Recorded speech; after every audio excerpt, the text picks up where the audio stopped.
nói giờ chỉ lên chỉ đó, chỉ lên chỉ hoài hàn xa xa rồi đó, sẽ đó chỉ rong bỏ lên nó đó, chỉ lên chỉ hoài hàn nữa,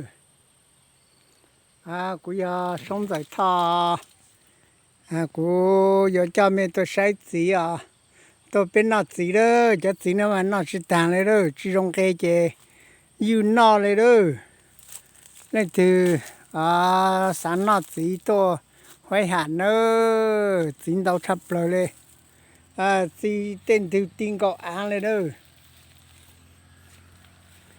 cho nó chỉ dùng có cơ lên chỉ lên chỉ hoài hạn nữa chỉ dùng có thấp rồi lên ta tạo xe dùng nó xưa lên từ sáng nó tôi nó đó cho nhớ tới đi chơi là lù ra là lù đó lù nó đó cho tí nó sẽ rong sắp rồi lên đó chứ mà này nó tù lên đó chỉ rong cây chè lúa chỉ vô chè chỉ yêu nó yêu hậu lên đó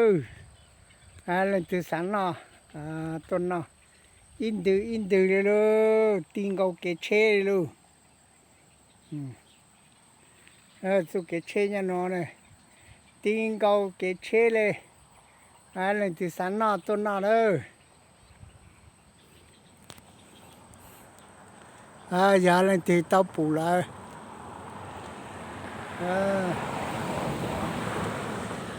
cái gì đâu đó giờ lên từ bù lại thao có lại có che cho cô ha cho tí cho nó không có sập lại tên từ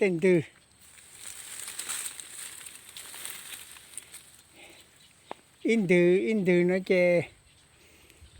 gì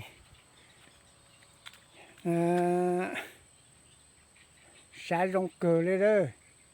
xả rong cờ lên ha cái gì cờ lên đó cho tí lấy chi chỉ lên chỉ đó ta sẽ bên mong mà bên hoa chỉ lấy chi là bao nữa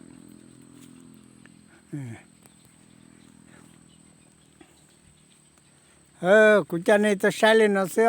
nhớ rong mẹ lên từ bù lại có lại cũng che cho cô ha nhớ rong nó chẳng là tao tệ cho cô ha xin chỉ lo